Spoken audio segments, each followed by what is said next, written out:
Hey everyone, I'm Kyle, I'm 24 years old, and today we're talking about my goals for 2025. I've tried to think about goal setting a little bit differently to make them more attainable for myself. So a lot of my goals are more like daily tasks to make sure I can stay on track instead of getting overwhelmed with the big goals. Also, what's different about this year is I've decided to make a word for the year, like a theme, my theme. And I've decided that my theme is going to be the word decide. For me, this means who am I going to decide to be today? Am I going to decide to be the best version of myself or the not the best version of myself? Am I going to decide to grow today, get 1% better today, or regress and get 1% worse today? By the end of this video, I hope you feel inspired to not only set new goals for yourself, but for the ones you've already set, be motivated to complete those. Now, my first goal is kind of an overarching goal. It sort of enables the rest of my goals to be accomplished, and that is to daily plan. Now this just means make a plan for your day every day. I've been trying to do this for the past 6 months and I failed over and over. And I don't know why, but I think it's because I haven't created a good system around this to make it easier on myself to do this. I've been trying to work out of a physical notebook because I've always been a physical kind of handwriting type of guy. That's how I learned in college. That's how I learned today. What I've noticed is I don't keep up with the daily notebook, the daily plan, because I have to format every day a table for my times, and I didn't really find one online that I really loved. It's just not customizable enough for me at scale. And so I've decided to create a new Notion daily template, daily plan template that I've been following for a couple days now, and it's been working. It really structures my life because I think a lot. I do a lot of things, and I'm engaged with a lot of things. And if I don't, have a second brain for a plan for the day, I'm not going to accomplish what I wanted to accomplish for that day. So I think this daily planning goal is going to enable the rest of my goals to be accomplished. And so I'm pretty excited about this. Now, the rest of my goals are broken up into 4 categories: wealth, health, mind, and ambition.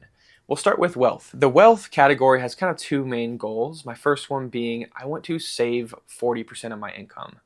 I know that's ambitious, but I think it's possible. I've done it a couple months and I've not done it in a couple months. Definitely didn't do it in December. I spent way too much money on gifts, but that's an okay spend, right? This is something that I really want to accomplish. Now, I do budget every month. In Google Sheets, I have this sheet, and I know exactly where all my expenses go, exactly how much money comes in, exactly how much money goes out. My next goal under wealth is hitting $100,000 in annual income. Now, at my job, I'm a senior financial analyst, and at my job, I am projected to make around $120,000 this year. Not all of that is liquid, right? A lot of that is equity-based compensation that I'm not going to sell anytime soon. My base is $80,000, and I want to get my liquid income to $100,000, 6 figures. I don't know how I'm going to do that this year, but I want to challenge myself to try to figure it out, right? And that might mean trying to get promoted, right? Or moving jobs, or getting a part-time job or a part-time gig, maybe starting a business. I don't know, but we'll figure it out. I just know I really want to work on finding unique ways to make more money. These 2 goals are really funneled into kind of a bigger goal of mine that I haven't really written down, but I'm like internally tracking to it, That is hitting $100,000 net worth. Now, I do track my net worth every month. Currently, I'm right over 60,000, so I'm on my way there. I need another like $35,000, $40,000 in net worth. So those 2 goals would definitely make that attainable this year. My next category is health. And the first one is go to the gym 3 times a week. This is a really, really big one for me because when I go to the gym consistently, I love who I am. I love myself so much more than a version of myself that doesn't go to the gym. I've had times in my life where I just didn't go to the gym for months. I didn't like who I was. When I looked in the mirror, I wasn't confident. I wasn't happy with myself. And when you're kind of like not happy with yourself, you treat people a little differently, right? You're kind of rude and you kind of project things onto them.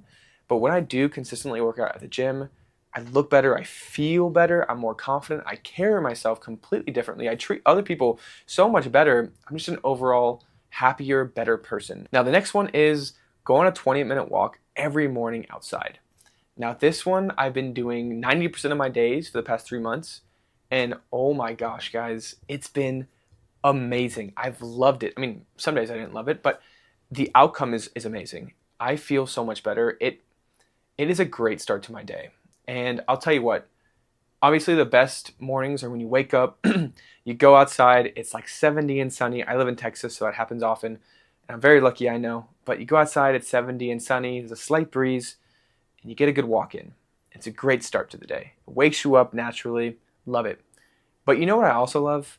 I love the days where you wake up, it's 40 degrees, it's rainy. Doesn't happen often, but it happens here in the winter.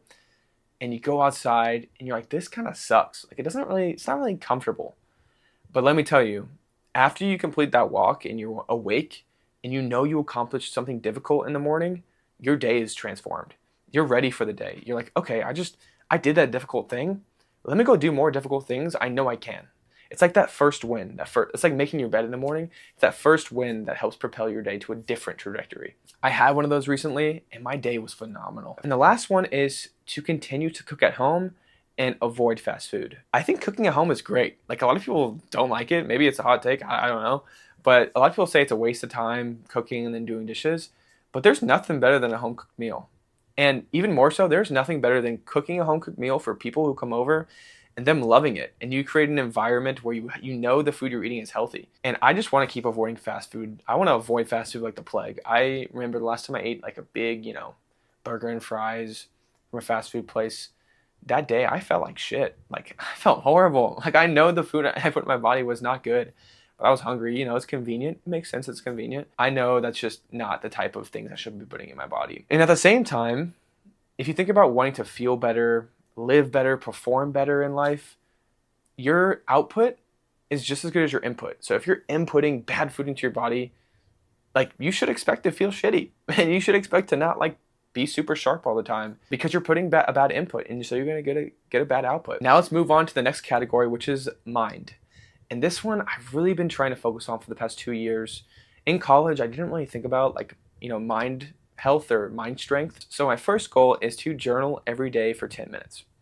And I'll admit, I slept on this for a long time. I still am. This is why it's a goal for 2025. People have been telling me to do it for a long time. And I just haven't done it. I was like, you know what? Journaling is not my thing.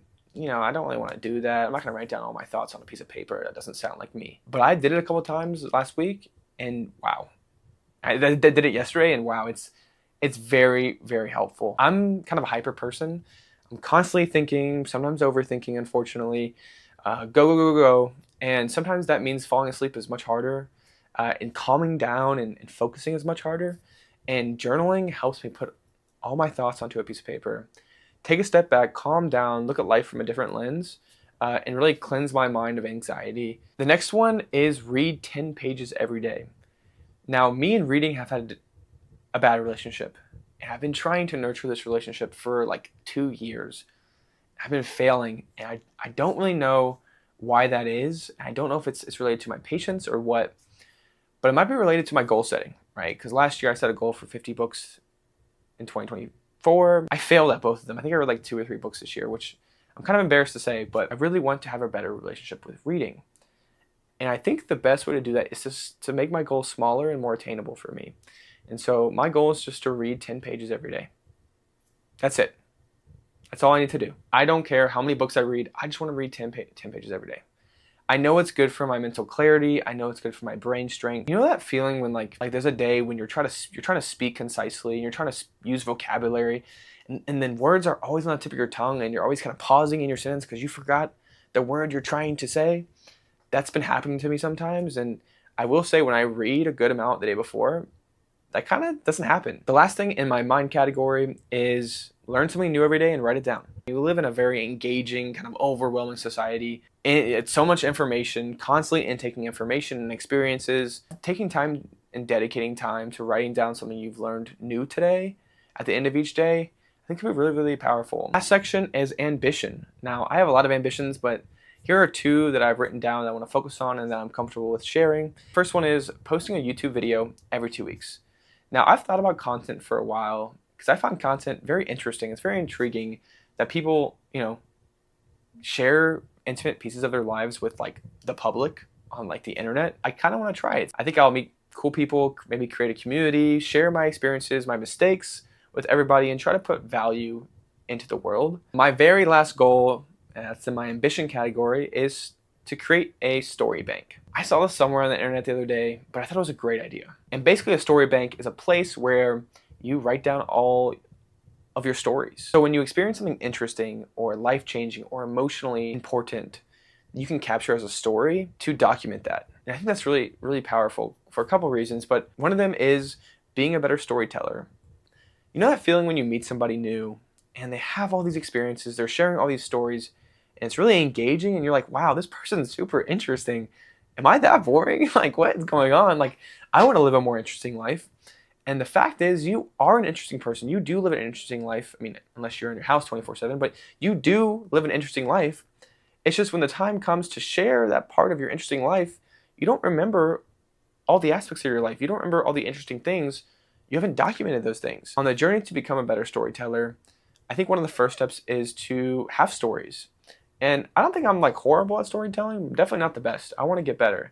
And I want to have more stories to share so I can kind of have deeper connections and make more relationships with people. So there you have it. Those are my goals for 2025 as a 24-year-old. I'm super excited for this year, as you should be. But I would love to hear from you guys. What are your goals? Do you have a word for 2025? And anything that you want to say in the comments, I would love to talk to you guys about. I'm really excited for 2025 and what has to come. See you next time.